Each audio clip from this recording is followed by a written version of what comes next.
C'est la 29e semaine consécutive que les rues et les routes du pays sont envahies par des dizaines de milliers de personnes.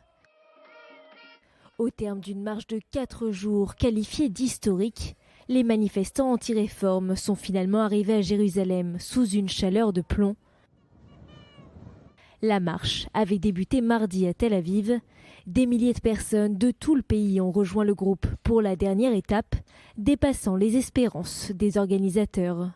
Pendant des heures, les manifestants ont marché sur l'autoroute 1, l'artère qui relie Tel Aviv à Jérusalem, ce qui a provoqué de nombreux embouteillages et le déploiement des forces de police.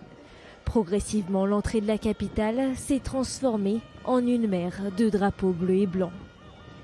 Dans l'après-midi, 80 000 manifestants se sont dirigés vers la Knesset.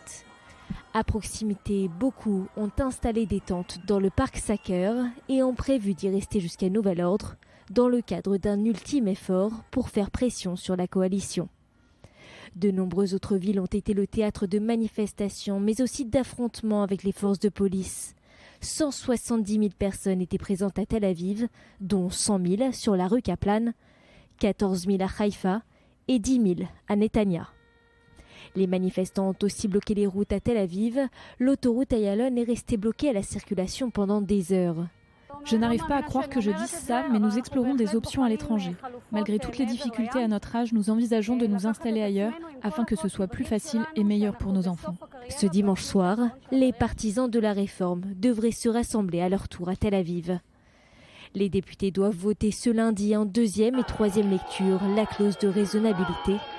Malgré 7 mois de protestation, le gouvernement n'a pas semblé découragé.